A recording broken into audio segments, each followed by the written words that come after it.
आज की वीडियो में मैं आपसे बात करने जा रहा हूं इंडियन ज्योग्राफी अर्थात भारत के भूगोल की स्ट्रेटजी के विषय में। प्रश्न आएगा कि क्या इंडियन ज्योग्राफी पढ़ने के लिए हमारी स्ट्रेटजी कुछ खास होनी चाहिए? तो इसका उत्तर है जी हाँ। अगर आप यूपीएससी सीएससी अर्थात सिविल सेवा परीक्षा की तैयारी कर रहे हैं या स्टेट पीसीएस के एग्जाम की तैयारी कर रहे हैं तो आपने देखा होगा इंडियन ज्योग्राफी से खूब भर भर के प्रश्न पूछे जाते हैं। प्रश्न तो ज़्यादा आते हैं, लेकिन आपने ये भी नोट किया होगा कि अधिकांश जो प्रश्न हैं वह हमें थोड़े से कठिन महसूस होते हैं।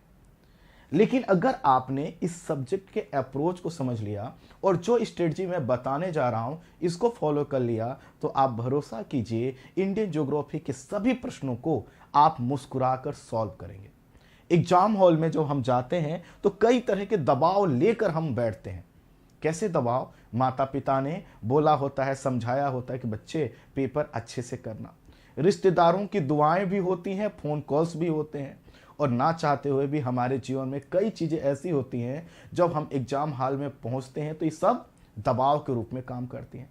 ऐसे में अगर किसी विषय से 3-4 प्रश्न थोड़े से टफ हो जाएं तो उनके गलत होने की संभावना ज़्यादा हो जाती है। हम इस दबाव का, इस तनाव का सामना कैसे कर सकते हैं कि जो भी हमारा सिलेबस है उस पर अपनी पकड़ इतनी मजबूत बना लें कि थोड़े बहुत दबाव को लेकर अगर हम एग्जाम हॉल में जाएं भी तो भी जैसे ही प्रश्न आए, कठिन प्रश्न आए, तो हमारे चेहरे पर मुस्कुराहट आए। हमें पता चल जाए कि हमने तो ये पेपर, यह प्रश्न सही किया है, लेकिन बाकी लोगों की हालत खराब हो रही है, और इसका अंदाजा हम अपने पास में बैठे हुए लोगों के चेहरे को देखकर लगा सकते हैं। बस आपको इतना ही करना है। अगर आप एग्जाम हॉल में जाकर मुस्कुराकर प्रश्नों को सॉल्व कर कर बाहर आते हैं तो मैं आपको भरोसा दिलाता हूं आप अगले दिन से ही मुख्य परीक्षा की तैयारी कर सकते हैं। क्योंकि एग्जाम हॉल में तो आपने देखा होगा, नोट किया होगा, और नहीं तो नोट करेंगे कि आते हुए प्रश्न भी गलत हो जाते हैं। उसके पीछे का कारण यह होता है हमारी सामान्य, किसी विषय पर सामान्य जानकारी। लेकिन अगर हम थोड़ी सी जानकारी को एडवांस लेवल पर पहुंचा दें, उस लेवल पर पहुंचा दें जिस लेवल पर पहुंच जाने के बाद यूपीएससी सीएससी या स्टेट पीसीएस के जो क्वेश्चंस हैं बिल्कुल हलवा की तरह आसान लगें, तो समझ जाइएगा कि आपने उस विषय के साथ जस्टिस किया है, आपने उस विषय को उसी रूप में पढ़ा है जैसा पढ़े जाने की उम्मीद एग्जामिनर ने या पेपर सेटर ने आपसे की थी। तो आज उसी अप्रोच को समझाने का प्रयास मैं करने जा रहा हूं। तो हम देखेंगे कि आखिर भारत के भूगोल को हमें कैसे पढ़ना चाहिए। इस पूरे डिस्कशन को हम कुछ बिंदुओं में बांट लेते हैं जिससे आपको पता चल सके कि क्या क्या चीजें हमारे काम की। सबसे पहले हम देखेंगे इंडियन ज्योग्राफी का इंपॉर्टेंस क्या है, अर्थात कितने क्वेश्चंस आते हैं।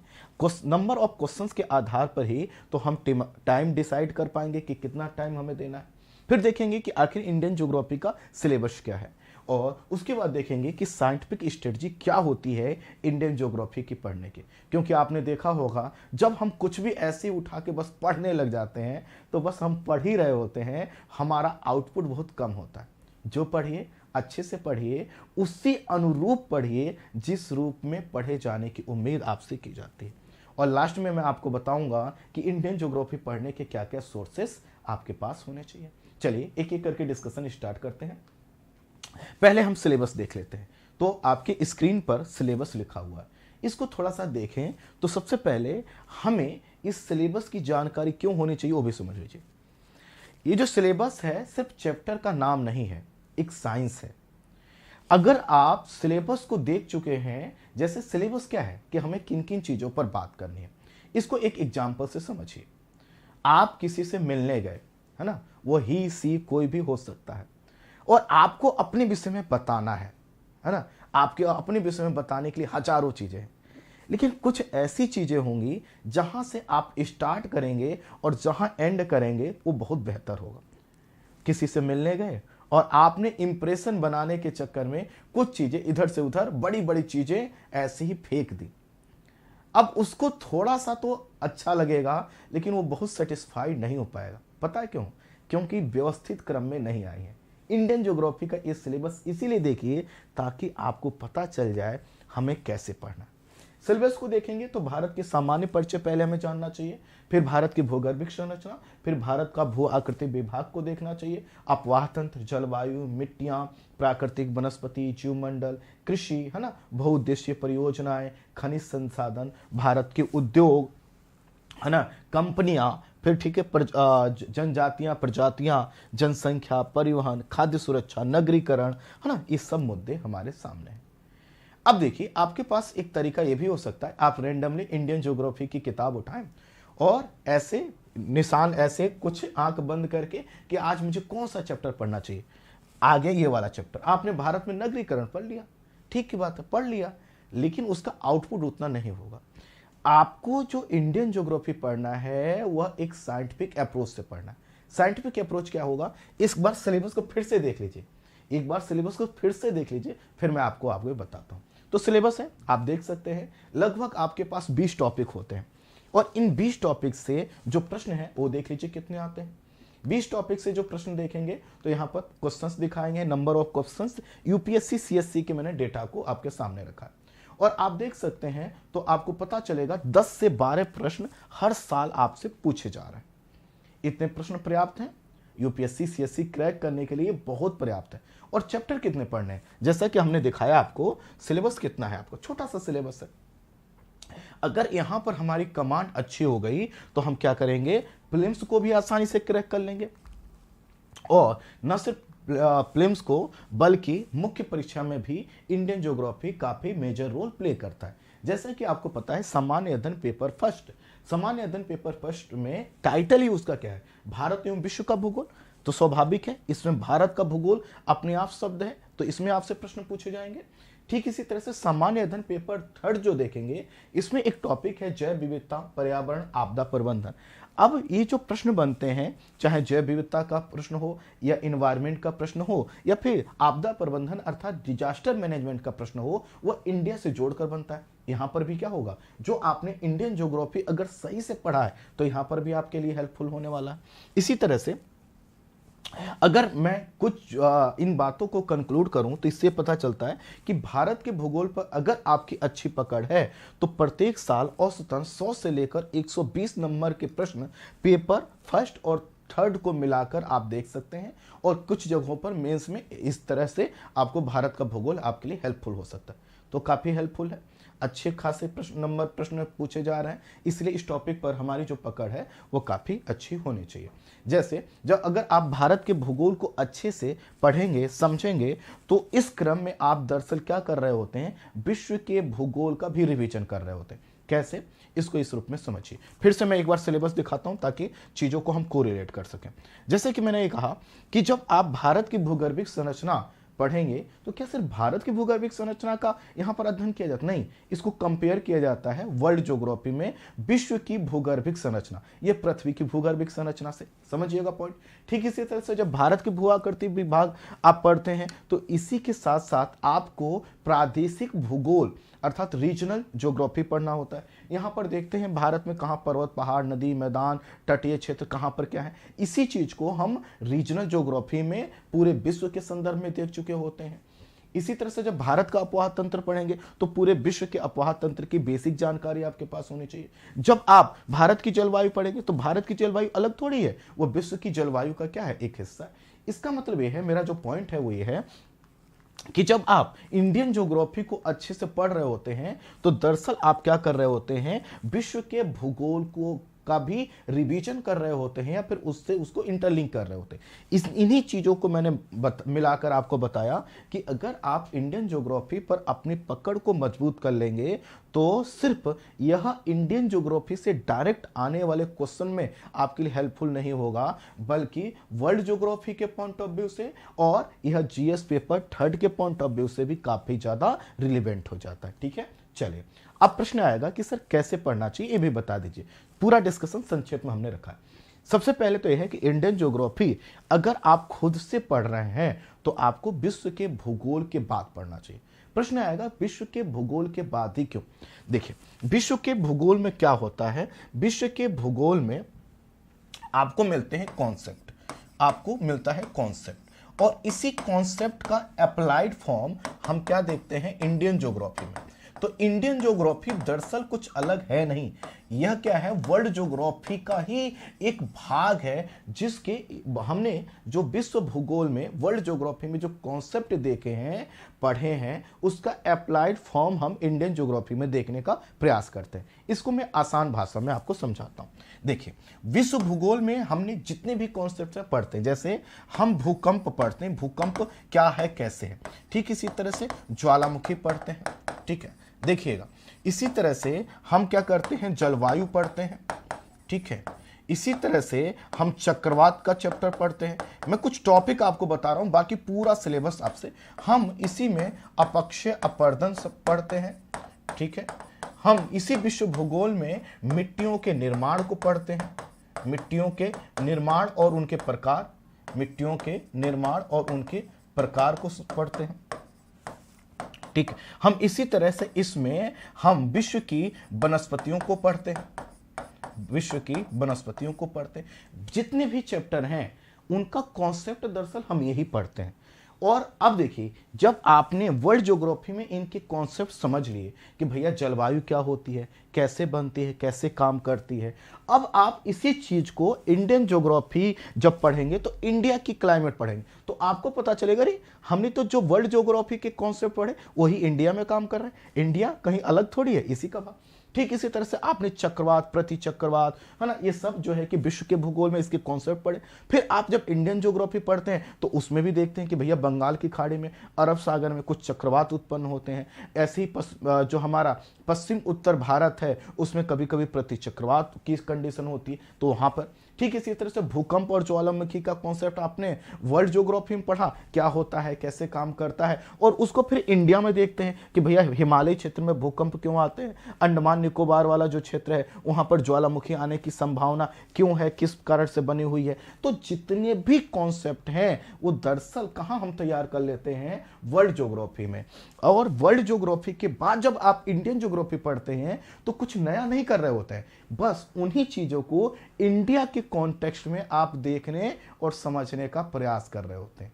आई होप आप समझ पाए होंगे कि वर्ल्ड ज्योग्राफी के बाद इंडियन ज्योग्राफी क्यों पढ़ना चाहिए, क्योंकि वर्ल्ड ज्योग्राफी न सिर्फ इंडियन ज्योग्राफी का पूरा जो सिलेबस है उसका आधार तैयार कर देता है, बल्कि वह आप इस इंडियन ज्योग्राफी के पूरे सिलेबस का जो निचोड़ है, जो क्रक्स है, जो कॉन्सेप्ट है, उसका लगभग 60 to 70% एरिया को कवर कर चुका होता है। इसीलिए जब आप वर्ल्ड ज्योग्राफी के बाद इंडियन ज्योग्राफी के टॉपिक पढ़ेंगे तो आपको लगेगा बस हमें कुछ कुछ चीजों को इंडिया के कॉन्टेक्स्ट में बस जोड़ते चले जाना है, हमारा कॉन्सेप्ट पहले से बना हुआ है। और उस कॉन्सेप्ट के अप्लाइड फॉर्म को यहां पर चेक भी करते हैं कि वास्तव में हमने जो विश्व भूगोल में पढ़ा था क्या वह उसी रूप में कॉन्सेप्ट काम करता है कि नहीं। चलिए, ये प्रश्न का आई होप ये पॉइंट आपका क्लियर होगा। दूसरा, भूगोल के सिद्धांतों की व्यवहारिकता का परीक्षण।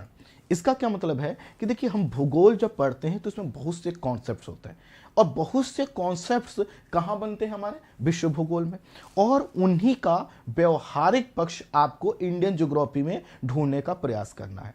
अर्थात सिर्फ आपको टॉपिक नहीं पढ़ना कि आपने भारत की मिट्टियों को उठाया पढ़ लिए, नहीं, आप क्या कीजिए, विश्व की मिट्टियों से उसको कोरिलेट कीजिए, वहां पर जो आपने कॉन्सेप्ट देखा वह व्यवहारिक रूप में इंडिया में कैसे दिख रहा है उसको यहां पर चेक कीजिए। वनस्पतियों का डिस्ट्रीब्यूशन प्रकार कैसे काम करता है, टेम्परेचर का क्या इंपैक्ट होता है, वर्षा का क्या इंपैक्ट होता है, ये सब चीजें हम कहां देखते हैं, वर्ल्ड ज्योग्राफी में, और उसकी व्यवहारिकता का परीक्षण हम यहां पर करते हैं। ठीक है, इसलिए जब भी आप पढ़ेंगे तो इसको समझकर कॉन्सेप्ट के तरीके से पढ़िए। बहुत से लोग क्या करते हैं, रटते हैं। इंडियन ज्योग्राफी रटोगे, जहां पर रहते हो वहां की विशेषताएं रटोगे, तो फिर प्रश्न चिन्ह खड़ा हो जाएगा कि भारत के ही नागरिक हो कि नहीं हो। ठीक है, इसलिए अपना देश है, अपने देश से इतना तो प्यार होना चाहिए, यहां से तो क्वेश्चन भी मिल रहा है आपको, और दूसरा इतना तो प्यार होना चाहिए कि एक अच्छी खासी जानकारी हमें अपने देश के विषय में हो जाए। ठीक है, तो यहां पर जो भी पढ़िएगा समझ कर पढ़िएगा, वर्ल्ड ज्योग्राफी से कोरिलेट करके पढ़ना। अगला, एक तरफ से पढ़े। एक तरफ से क्यों, मैंने आपको बताया कि भैया आप किसी से मिलने जाते हो, कोई अपनी बात रखते हो तो एक व्यवस्थित क्रम में रखते हो ना।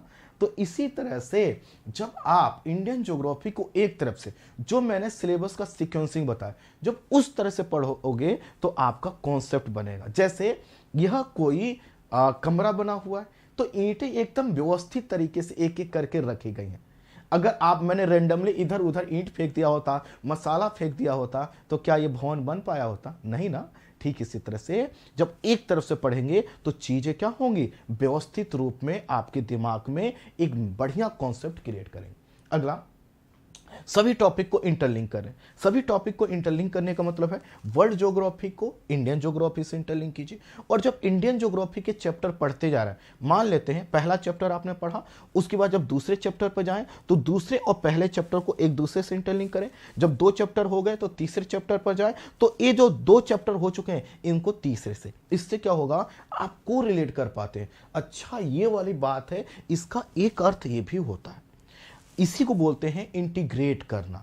और जब आप इस तरह से जोड़कर हर टॉपिक को एक दूसरे से जोड़कर पढ़ते हैं तो आपको पता चलता है, अरे हम तो सिर्फ पेज पलट रहे हैं, टॉपिक के नाम चेंज हो रहे हैं, ये सभी चीजें तो क्या है, जुड़ी हुई है। और वास्तव में भूगोल क्या हुआ है, जुड़ा हुआ है। इसको खंडों में बांटोगे तो पृथ्वी गोल नहीं रह जाएगी। पृथ्वी को गोल रखना है तो हमें कॉन्सेप्ट को क्या करना होगा, बेहतर करना होगा। मैपिंग का सहारा जरूर लेना चाहिए। मैंने बच्चों को देखा है कि वो पूरा इंडियन ज्योग्राफी उनका तैयार। अच्छा, मैपिंग का मतलब नहीं कि आपको मैप बनाना ही आना चाहिए। मैपिंग का मतलब है कि कोई भी चैप्टर पढ़ो, जैसे भारत की सामान्य जानकारी, अब उसमें बताया जा रहा है कि अक्षांश देशांतर इतना है, अक्षांशीय विस्तार, देशांतीय विस्तार, हमारी प्रादेशिक सीमा इतनी है, जलीय सीमा इतनी है ना, उत्तर दक्षिण पूर्व पश्चिम ये है, यहाँ पर हमारा उत्तरी पॉइंट है, दक्षिण पॉइंट। इन सबको एटलस में देखिए, मैपिंग कीजिए, आउटलाइन मैप ले लीजिए। आउटलाइन मैप क्या होता है, जैसे इंडिया का आप मैप देखते हैं, उसमें हमारे देश में जितने राज्य हैं वो सब बने होते हैं, राजधानियाँ, बॉर्डर वगैरह होता है।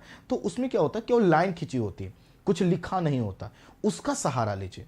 हर चैप्टर में मान लेते हैं भारत की सामान्य जानकारी का एक आप मैप बना लीजिए, जो भी इंफॉर्मेशन है वो मैप पर ड्रॉ कीजिए। उससे क्या होगा कि आप जब दोबारा आपको कभी इंडियन ज्योग्राफी रिवाइज करना होगा, आपको टेक्स्ट नहीं पढ़ना होगा, सिर्फ आप उस मैप को पलटते हुए चले जाइए, फोटो की तरह देखते हुए चले जाइए। फोटो तो वैसे भी बहुत देखते हैं, यहाँ पर रील्स पर देखते हैं, इंस्टाग्राम पर, और जहाँ जहाँ आपको मिल जाता है वहाँ देख लेते हैं। तो कुछ फोटो जो आपके सपने के साथ है, जुड़ा हुआ है, जो आपको आगे बढ़ा सकता है, आपको दुनिया की सब चीज़ दे सकता है, उस फोटो को बनाइए। तो मैपिंग जरूर कीजिएगा। भारत का सामान्य जानकारी का एक हो जाए, मिट्टियों का हो जाए, वनस्पतियों का हो जाए, है ना, कहाँ पर कौन सी वनस्पति, कौन सी मिट्टी है, कौन सी नदियाँ हैं, मैपिंग का सहारा। मैपिंग नहीं सहारा लेंगे तो टेक्स्ट किसको याद रहता है, कितना याद करोगे, है ना। जो भी आप ये दिमाग याद करने वाली चीज़ें खाते हो, कुछ होगा नहीं। इसलिए साइंटिफिक तरीका है मैपिंग कीजिए। जब मैप में थोड़ा सा मेहनत करेंगे, लिखने में खुद से मैप में ड्रॉ करने का, चीज़ें दिमाग में छप जाती हैं। फिर कोई रात में आपसे ना 2 बजे रात को भी खूब गहरी नींद में सोए रहोगे, कोई फैक्ट पूछेगा, कोई कॉन्सेप्ट बताएगा, बिना आँख खोले बता दोगे आप। ठीक है। कुरुक्षेत्र करंट अफेयर्स योजना से इंटरलिंक करें। अब देखिए, ये जो मैगजीन है आपने देखा होगा, इसमें बहुत अच्छे अच्छे आर्टिकल आते हैं जो करंट इशू पर होते हैं। इन इशू से क्या होगा, ये मैगजीन से क्या होता है कि जब आप इनको पढ़ते रहते हैं ना, तो नए नए जो इशू आते हैं वह आपकी जो किताब है बहुत पहले लिखी जा चुकी है, 1 साल 2 साल पहले लिखी जा चुकी है, उसमें कुछ तो नया आ रहा होगा, तो आपको अपडेट मिलता है। और ये जो करंट वाले टॉपिक हैं, इनसे जुड़कर प्रश्न कई बार बनते रहे। तो चूंकि आप इसको पढ़ते ही, मैगजीन को तो वैसे भी आप पढ़ते हैं, पत्रिकाओं वैसे पढ़ते हैं, आप इसको इंडियन ज्योग्राफी से इंटरलिंक करते रहेंगे, उसकी इंफॉर्मेशन को इंडियन ज्योग्राफी के नोट्स में कुछ कुछ नोट करते रहेंगे, तो करंट भी तैयार होगा और आपके पास इंडियन ज्योग्राफी की एक शानदार जानकारी भी होगी। ठीक है। अगला काम जो लास्ट करना है वो PYQ। PYQ मतलब होता है प्रीवियस ईयर्स क्वेश्चन, पिछले साल के प्रश्नों को सॉल्व करते रहे। जैसे मान लेते हैं आपने 1 यूनिट या 4 टॉपिक पढ़ लिए, है ना, भारत के भूगोल के। अब उन 4 टॉपिक से अगर आपने पढ़ लिया एक बार, तो आपको क्या करना चाहिए, PYQ सॉल्व करना चाहिए। PYQ सॉल्व करने से क्या होगा कि जो 4 चैप्टर आपने पढ़े हैं वो चैप्टर सही से पढ़े हैं कि नहीं आपको पता चल जाएगा। अगर सभी पी बाई क्यू मुस्कुरा के सॉल्व कर रहे हो, अरे इतने इजी प्रश्न है, तो समझ जाना सही से पढ़ा है।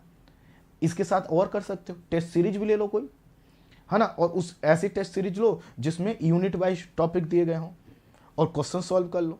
वहाँ पी बाई क्यू से भी सॉल्व कर लिया आपने और इस तरह के क्वेश्चंस भी सॉल्व कर लिए। इसका मतलब क्या है, पढ़ने का तरीका आपका सही है, और जब पढ़ने का तरीका सही है फिर तो सब कुछ अच्छा ही होगा ना, फिर तो सेलेक्ट होने की पॉसिबिलिटी बढ़ गई। समझ विकसित करें ना कि रटें, ये बहुत बड़ी बात है। मैं बच्चों से कहता हूँ मुझे थोड़ा सा भारत का मॉनसून समझा दो, तो कहते हैं यहाँ पर इतनी वर्षा होती है, ये शाखा, मैंने कहा ऐसे नहीं, कैसे कैसे एक एक स्टेप, कैसे हाई प्रेशर लो प्रेशर, कैसे कहीं पर वर्षा तो वहीं पर क्यों, उसके पीछे क्या सर वो हमको नहीं पता, हमने रट रखा। नहीं, रटना नहीं। अगर आप अधिकारी बनना चाहते हैं तो अप्रोच भी क्या होगा, अधिकारी वाला होगा ना। कौन रटता है? वनडे एग्जाम की तैयारी कर रहे हो क्या? वनडे एग्जाम की नहीं कर रहे हो? नहीं सर, हम तो अधिकारी बनना चाहते हैं। तो अधिकारी क्या, अगर रट कर घूमता है, इंफॉर्मेशन लेकर जो है कि दिमाग पर लेकर घूम रहा होता है। समझ विकसित करें। ये समझ विकसित करने का जो प्रयास है, यही तो आपको इंटेलेक्चुअल बनाएगा, यही तो आपकी समझ को एक ऐसा शेप देगा कि भैया सब समझ चुके हैं, सब क्लियर है। किसी तरह के प्रश्न, क्योंकि आपको सिर्फ प्रीलिम्स में थोड़ी लिखना है, मेंस में भी तो इसका यूज करना है कि नहीं। ठीक है, चल अब सोर्सेस देख लीजिए क्या होगा। पहला है क्लास। अब प्रश्न आएगा सर क्लास कहाँ मिलेगी? इसी प्लेटफॉर्म पे मिलेगी, मैं ही पढ़ाऊंगा, और एक बार पढ़कर देखिएगा, आप एक बार पढ़कर देखिएगा, दोबारा पढ़ने की जरूरत नहीं पड़ेगी। प्रश्न आएगा सर इतना बोरिंग पढ़ाओगे? नहीं, इतना अच्छा पढ़ाऊंगा कि आप खुद जब भी आपसे कोई सपने में भी पूछेगा ना कि इंडियन ज्योग्राफी पढ़ना है, समझ के पढ़ना है, तो आप यही नाम लोगे कि सुनील वर्मा सर से पढ़ लेना, खुद आप बोलोगे। तो क्लास, सबसे पहले क्लास, किताब नहीं। ठीक है, क्लास इसलिए क्योंकि मैं जब आपको एक बार पढ़ा दूंगा उसके बाद आप एनसीईआरटी पढ़ना। तो जो एनसीईआरटी आप पहले पढ़ रहे हो ना, जो एनसीईआरटी आप पहले पढ़ रहे हो, वो हो सकता है 6 से लेकर 12 तक के एनसीईआरटी पढ़ने में 2 महीने का समय लग जाए। मैं जब पढ़ा दूंगा सब कुछ क्लियर है, फिर तो बस आपको रीडिंग लगाना रहेगा। एक बार तेजी से रीडिंग लगा लोगे, देखना आसान हो जाएगा।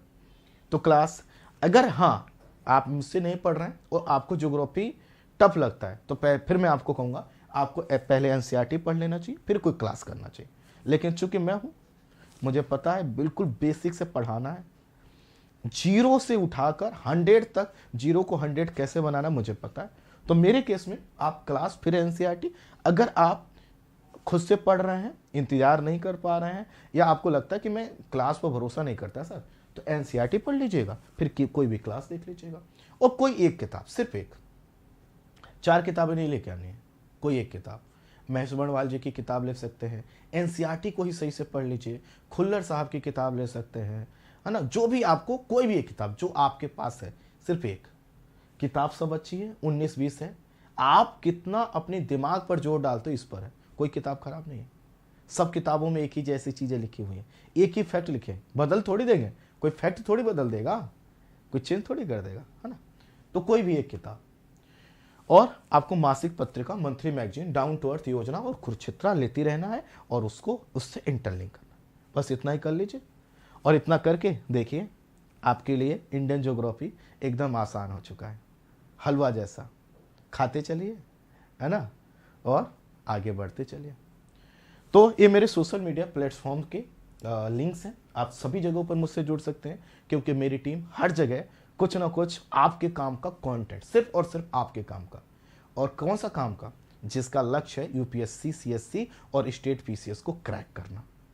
तो हर जगह पर आपको मेरी सूचनाएं, मेरी टीम की सूचनाएं, हमारे एजुकेटर के द्वारा कंटेंट मिलता है। तो जहां पर भी है रिजल्ट मित्र सर्च कीजिए, हर जगह मिलेगा, जुड़ जाइए। ठीक है, चलिए मिलते हैं नेक्स्ट क्लास में, नेक्स्ट वीडियो में, शानदार क्लास में। और इंडियन ज्योग्राफी भी स्टार्ट होने जा रहा है। प्लेटफॉर्म पर सभी जगह पर जुड़े रहेंगे तो इससे फ़ायदा ये होगा कि आपको सूचनाएं मिल जाएंगी। हमारा नंबर भी है, आप देख सकते हैं, इसके माध्यम से भी हम लोग जुड़े रहेंगे। मिलते हैं नेक्स्ट क्लास में। Thank you so much, thank you so much, thanks.